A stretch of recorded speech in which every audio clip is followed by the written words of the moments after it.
अस्सलाम वालेकुम, मैं हूं शगुफ़ा यास्मीन और रमज़ान मुबारक का महीना है। तो इस महीने में जहां बहुत सी इबादत हम कर रहे होते हैं वहां पर तौबा की भी बड़ी अहमियत है।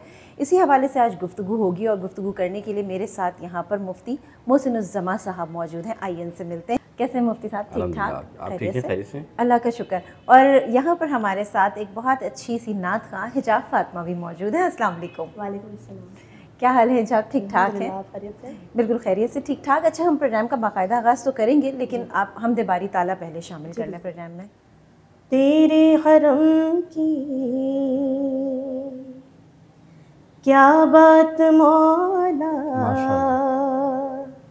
तेरे करम की क्या बात मौला, तेरे करम की क्या बात मौला, रब मुझको बुलाएगा, मैं काबे को देखूंगा, वो दिन भी तो आएगा, मैं काबे को देखूंगा, रब मुझको बुलाएगा, मैं काबे को देखूंगा, वो दिन भी तो आएगा, मैं काबे को देखूंगा।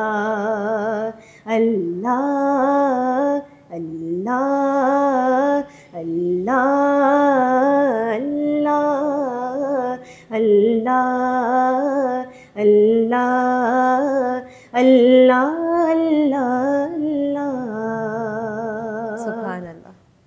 रमज़ान मुबारक में वो सामने काबे के, रमज़ान मुबारक में वो सामने काबे के, इफ्तार कराएगा, मैं काबे को देखूंगा, वो दिन भी तो आएगा, मैं काबे को देखूंगा।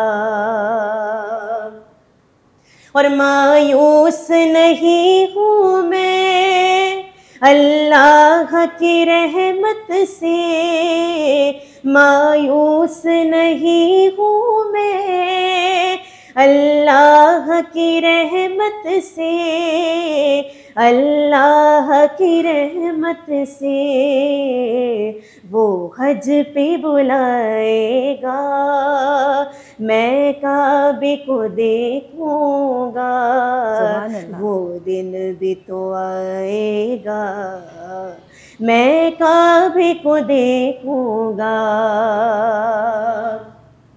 और इन सांसों के रुकने से और मौत के आने से, और मौत के आने से, वो पहले बुलाएगा, मैं काबे को देखूंगा, वो दिन भी तो आएगा, मैं काबे को देखूंगा। अल्लाह अल्लाह अल्लाह अल्लाह अल्लाह अल्लाह अल्लाह। माशाअल्लाह माशाअल्लाह, सुभान अल्लाह। बहुत प्यारी आवाज़, बहुत अच्छा अंदाज़, इंतखाब बहुत खूबसूरत था। जज़ाकल्लाह माशाअल्लाह से। अच्छा जी, अब बात गुफ्तगू जो है उसका आगाज़ करते हैं और आज का जो हमारा उन्वान है वो है तौबा की अहमियत। तो मुफ्ती साहब कहाँ से बिस्मिल्लाहिर्रहमानिर्रहीम। क़ाल अल्लाहु तआला फ़िल क़ुरानिल मजीद, या अय्युहल्लज़ीना आमनू तूबू इलल्लाहि तौबतन नसूहा, आमनतु बिल्लाहि सदक़ल्लाहुल अज़ीम। तमाम तारीफ़ें अल्लाह रब्बुल इज़्ज़त के लिए, बेशक, कि ख़ालिक़ कायनात है, और लाखों दुरूद सलाम मेरे आका हज़रत मोहम्मद सल्लल्लाहु अलैहि वसल्लम की ज़ात पर, जो कि महबूब रब्बुल आलमीन है और अल्लाह ताला ने उन्हें रहमतुल आलमीन बनाकर इस दुनिया में भेजा। शगुफ्ता बहन, आज का जो मौजू है आपका तौबा, तौबा के माने हैं अन्निदामा, यानी एक इंसान, एक मुसलमान अपनी ख़ताओं पे, अपनी लर्जिशों पे नादिम हो और इस बात का अयादा करे कि अल्लाह आइंदा मैं ये ख़ता ना करूँगा अगर उससे कोई गलती हो जाती है। इस हवाले से अल्लाह ताला ने कुरान में कई मकामात फरमाया कि वल्लाहु युहिब्बुल तवाबीन, कि मैं अल्लाह ताला रब ताला फरमाते हैं कि मैं मोहब्बत करता हूँ, पसंद करता हूँ उन लोगों को जो कि तौबा करते हैं, जो कि पाक व साफ़ हैं। कई मकाम पर अल्लाह के रसूल सल्लल्लाहु अलैहि वसल्लम की हदीस है कि रसूल करीम सल्लल्लाहु अलैहि वसल्लम ने फरमाया अत्ताइबु मिन ज़ंबी कमन ला ज़ंबा लहू, कि तौबा करने वाला ऐसा है जिसने उसने गुनाह किया ही ना हो। तो मालूम ये चला कि तौबा एक ऐसा रास्ता है कि जो हर एक मुसलमान मोमिन के लिए, बल्कि काफिर के लिए भी, कि जब वो ईमान ले आता है, तौबा करता है, तो फिर अल्लाह ताला उसके तमाम पिछले गुनाह माफ़ फरमा देता है। इस तरह के ईमान वाला भी अगर ये सोच रहा है कि वो ईमान ले आया और अब वो कुछ भी करता रहेगा, ऐसा नहीं है, बल्कि रसूलुल्लाह सल्लल्लाहु अलैहि वसल्लम फरमाते हैं जब तक कि मौत नहीं आती तब तक वो दरवाज़ा खुला हुआ है जो तौबा का है। तो अब आप और हमारा फ़र्ज़ है, लाजिम है कि हम उस दरवाज़े को जो खुला हुआ है उसको बंद होने से पहले उस दरवाज़े के अंदर दाखिल होकर अल्लाह से माफ़ी मांगें।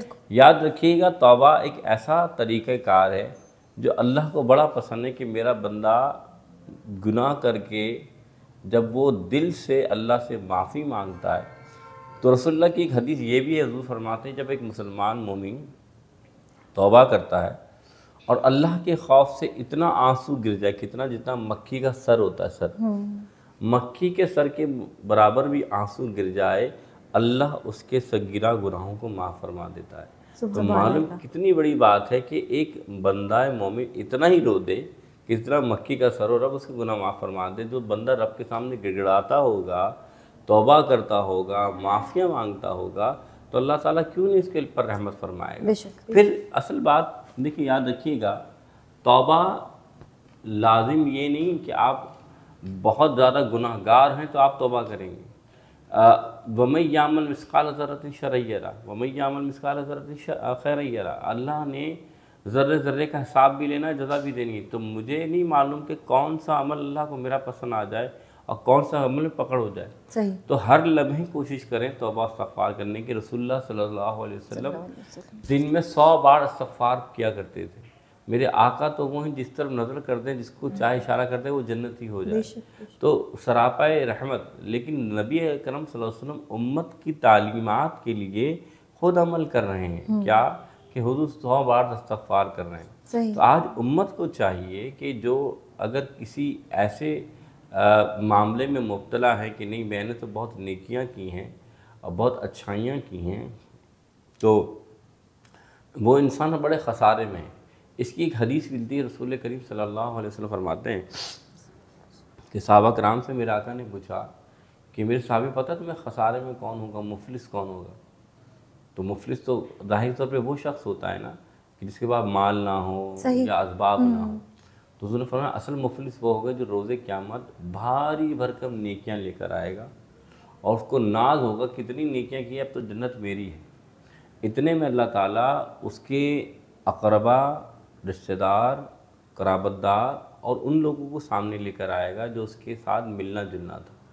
अब वो अपने तकाज़े पेश करेंगे, कोई कर्ज़ का तकाज़ा पेश करेगा, कोई माल का तकाज़ा पेश करेगा, कोई ये कि इसने मुझे ये तोहमत लगाई, इसने मुझे ये ज़्यादती की। तो अब अल्लाह ताला क्या, उस वक्त ज़ाहिर सी बात है आपके पास माल तो है नहीं, अल्लाह ताला उसकी नेकियां लोगों को बांटना शुरू कर देगा, उसके पास से कम हो जाएंगी। पहले सुन तो लें कि जैसे ही वो नेकियां वो बांटना शुरू हो जाएंगी तो वो जैसे जो तकब्बुर के पहाड़ को अपने पर ले होता है कि इतनी नेकियां जन्नत ही जन्नत है, तो जब नेकियां बढ़ जाएंगी तो वो खाली हाथ हो जाएगा। फिर भी लोग खड़े होंगे कि नहीं अभी भी ये कुछ माल और कुछ मामला बाकी हैं, इसका हिसाब तो दे। फिर अल्लाह उन लोगों के गुनाह उस पर लादना शुरू कर देगा, यहाँ तक कि वो गुनाहगार जहन्नम के करीब हो जाएगा। अब अल्लाह फरमाएगा अब बता तू कैसे जन्नत में जाएगा। तो अल्लाह के ज़माने सबसे बड़ा मुफलिस होगा वो जो आज। तो अब इंसान एक चाहे कितना भी नेकोकार हो, कभी भी अपनी नेकी पे, अपने आमाल पे घमंड ना करे, क्योंकि अल्लाह की रहमत से बंदा बख्शा जाता है। तो मालूम ये चला कि हमें तौबा हर लम्हे करनी चाहिए, चाहे आप कितने अच्छे हों या कितने बुरे हों। क्योंकि याद रखिएगा नबी पाक सल्लल्लाहु अलैहि वसल्लम फरमाते हैं कि जन्नत में एक शख्स ऐसा भी, एक औरत ऐसी भी जाएगी जो कि देखा जाए तो नेकियां उसके पास कुछ ना होगी, लेकिन उसने एक ऐसा अमल किया होगा जिसे अल्लाह ताला से जन्नत भेज देगा। और अमल क्या है कि उसने अदब किया होगा अज़ान का, और उस अज़ान के आदाब में कि उसने एक ऐसा अमल जो कि आमतौर पर नहीं रोकना चाहिए वो रोकेगी, तो जिसकी वजह से अल्लाह ताला उस अदब के उसको जन्म जान देगा। और एक ऐसी हदीस में भी आता है कि एक औरत सिर्फ बिल्ली पर आज़ाब की वजह से दोज़ख में जाएगी। वजह क्या है? क्योंकि उसने बिल्ली को खाना नहीं दिया, ज़्यादती की, मालूम ही चला, और वो इतनी नेक थी, नमाज इबादत गुजार थी, लेकिन अल्लाह फिर भी जहन्नुम में दाखिल फरमाएगा। क्या? क्यों? इस वजह से कि उसने एक मखलूक पर रहम ना फरमाया। तो कोई भी शख्स इस बात का दावा नहीं कर सकता सिवाय अम्बिया मासूमीन के कि मैं नेकोकार हूँ, मैं जन्नती हूँ, मैं फ़लाँ हूँ। क्योंकि याद रखिएगा, अल्लाह ने इसलिए तौबा का दरवाज़ा खोल के रखा है कि जब तक मौत नज़र नहीं आ जाती आप तौबा कीजिए। फिर एक और बात बड़ी अहम जो समझाने की है, आज हम जब कोई भी, जैसे अभी आप देखें रमज़ान में शब कदर आएगी या जो शब कदर की रातें होती हैं, मैसेज करते हैं कि आप मुझे माफ़ फरमा दें, हाँ, और ये कर दें, फला कर दें। अच्छी बात है, लेकिन क्या आप इस बात का दिल से अयादा करते हैं? अगले दिन फिर आप कोई ख़ताएँ कर रहे होते हैं, ऐसा ही आप वही हरकत सकनात कर रहे होते हैं। रिश्वत आपके कम नहीं होती, झूठ आपके कम नहीं होते, देखना उठना आपका कम नहीं होता, तो फिर आप ज़ुबानी कलामी बात कर रहे हैं। तो कुरान ने इस बात को ही बात फरमाया, या अय्युहल्लज़ीना आमनू तूबू इलल्लाह तौबतन नसूहा, ए ईमान वालो अल्लाह से तौबा करो, लेकिन कौन सी तौबा? जो पक्की और सच्ची तौबा। नाक रगड़ लेना, तौबा कर देना और ये कह देना मुझे माफ़ कर दे, यानी कि अल्लाह से धोखा ना करें। हम इंसानों से धोखा करते हैं, मैं वादा कर रहा हूँ अब आपके साथ ऐसी बात नहीं, प्रॉमिस कर रहा हूँ अब आपसे ऐसा मैं नहीं करूँगा, फिर वही अदा करते हैं। इंसान और रब में, रब ताला तो दिलों के हाल जान रहा होता है, लेकिन रब फिर भी मौका देता है। लेकिन जब रस्सी खींचता है अल्लाह ताला, तो इंसान को पता नहीं कि अल्लाह कितना बड़े अज़ाब में मुब्तला करने वाला है। ये जहन्नुम अल्लाह ने ऐसे ही नहीं बनाई। लोग कहते हैं शायद काफिरों के लिए बनी है, बेशक काफिरों के लिए बनी है, लेकिन याद रखिएगा कि कई मुसलमान भी ऐसे नज़र आएंगे, जब तक कि वो उन गुनाहों से पाक नहीं हो जाते अल्लाह उन्हें उस जहन्नुम में दाखिल करेगा। तो जब अल्लाह ने जब ज़ाहिरी बातें लिखी हैं, तो फिर आप और मैं क्यों इस बात को नहीं समझते कि हमें अल्लाह से डरना चाहिए, गुनाहों से बचना चाहिए। तो अल्लाह ताला हमें ऐसे गुनाहों से बचने की तौफीक अता फरमाए। आमीन सुम्मा आमीन। अच्छा मुफ्ती साहब, हम किचन की तरफ चलते हैं, वहाँ पे शेफ़ रिजवाना क्या बना रही हैं देखते हैं। जी जी, थैंक यू शगुफ्ता। अस्सलाम वालेकुम, कैसे हैं आप लोग? खैरियत से हैं?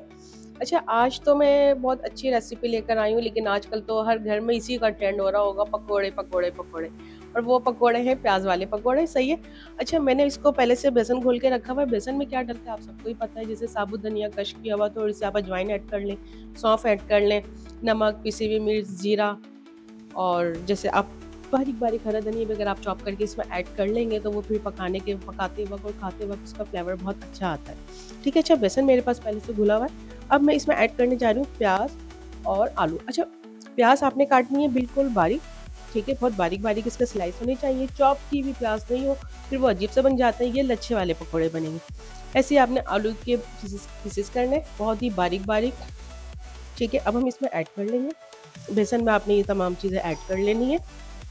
ये देखें आप, फिर आप इसको मिक्स कर लें, आलू को प्याज को बेसन में बहुत अच्छे से मिक्स करें। हो सके तो इसको थोड़ा सा मिक्स करने के बाद इसको छोड़ दें, क्योंकि जब प्याज का जो पानी होता है ना, अर्क जब वो निकलता है ना, तो उससे भी ये बहुत अच्छा बनता है।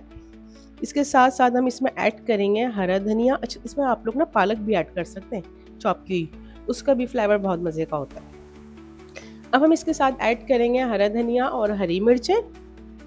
सही, मैं आपको दिखा दूँ, ये रहा हरा धनिया और हरी मिर्चें हम इसके साथ ऐड करेंगे।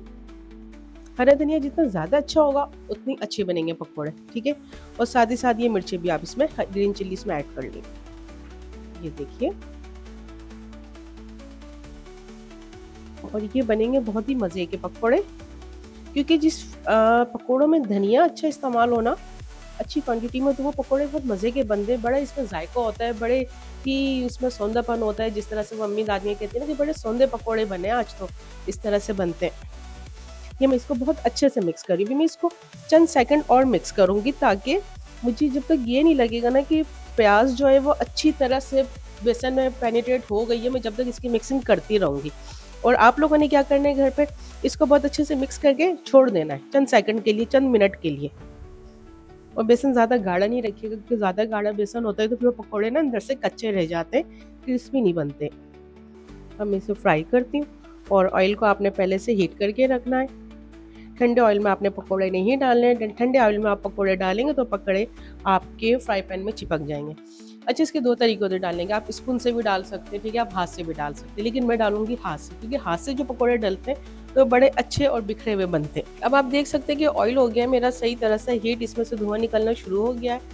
ये मैंने ऑयल में डाल दिया है, वो आपको नज़र आ रहा होगा ऑयल इतना हीट था कि इसकी बबल्स बनने लगे। अच्छा, चंद चीज़ें ऐसी होती है जिसमें आपको ऑयल को बड़ा मीडियम फ्लेम में रखना होता है, और चंद ऐसी होती है जिसमें आपको थोड़ी सी हीट तेज रखनी होती है।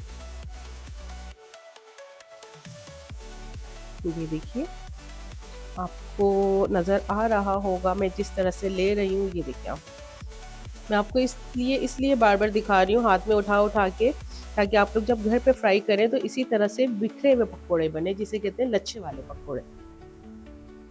आजकल तो आप सब बना ही रहे होंगे क्योंकि रमज़ान चल रहे हैं, और हमें बताइएगा ज़रूर कि आप लोगों ने इसे ट्राई किया है। हमारी जितनी भी रेसिपी से सबको ट्राई करें, घर में बच्चों को बना कर दें और हमें कमेंट्स बॉक्स में बताएं ज़रूर।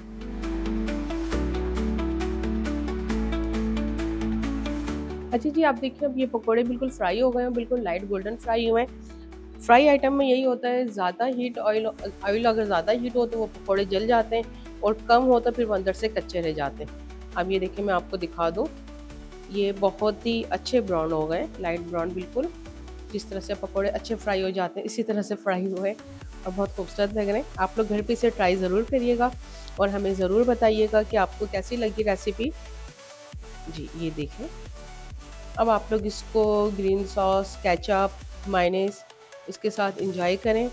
मोस्टली आप लोग इंजॉय कर रहे होंगे क्योंकि आजकल तो मौसम भी चल रहा है, पकोड़ों का ट्रेंड है, रमज़ान शरीफ है, रोज़ों में हर घर में अफ्तार में पकोड़े होते हैं। मैं आपको दिखा दूं, ये देखिए बिल्कुल ये लाइट गोल्डन ब्राउन पकोड़े निकले और बहुत ही क्रिस्पी है। आप ये देखें, इसको मैं आपको उठाकर दिखाती हूँ, ये देखें ये कितने क्रिस्पी पकोड़े बने हैं माशाल्लाह से। आप भी अपने घर में इसे ज़रूर ट्राई कीजिएगा। थैंक यू, अल्लाह हाफिज़।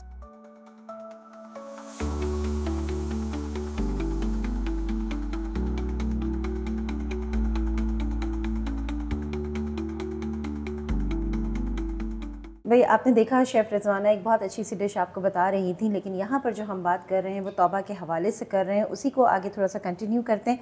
लेकिन उससे पहले हिजाब मैं चाहूँगी आप नाते रसूल मकबूल सल्लल्लाहु अलैहि वसल्लम प्रोग्राम में शामिल कर लीजिए। तौबा का एक टॉपिक है तो तौबा के हवाले से या रब मैं गुनाहगार हूँ, तौबा कबूल हो, सुभान अल्लाह, इसियां पे शर्मसार हूँ, तौबा कबूल हो, जासूस दिल फिगार हूँ, तौबा कबूल हो, सरताप इंकिसार हूँ, तौबा कबूल हो, तौबा कबूल हो, मेरी तौबा कबूल हो, तौबा कबूल हो, मेरी तौबा कबूल हो। या रब तेरे करम तेरी रहमत का वास्ता, या रब तेरी अता तेरी नेमत का वास्ता, या रब तेरे जलालो जलालत का वास्ता,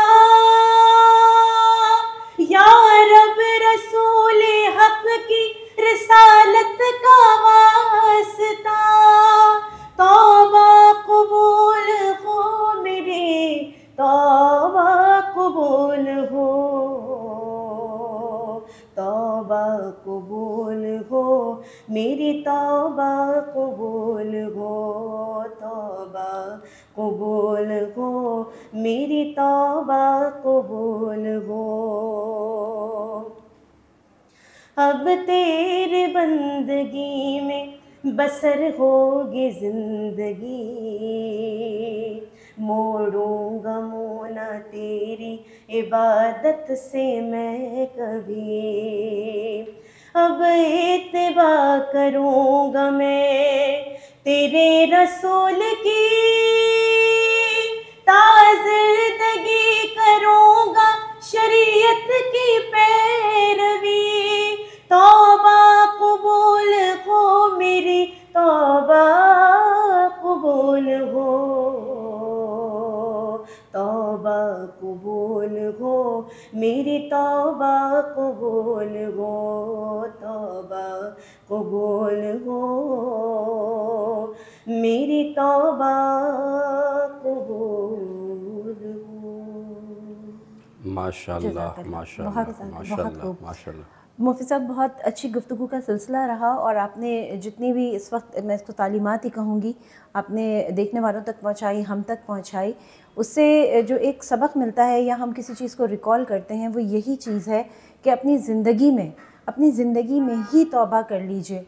अल्लाह ना करे कि हम में से किसी के ऊपर ऐसा वक्त आए कि हम ऊपर जाके लोगों के मोहताज हों कि ये हमें माफ़ करेगा तो कुछ होगा। चलिए जी, इसके साथ ही शगुफ्ता यास्मीन को दीजिए इजाज़त। हम फिर मिलेंगे एक नए प्रोग्राम के साथ।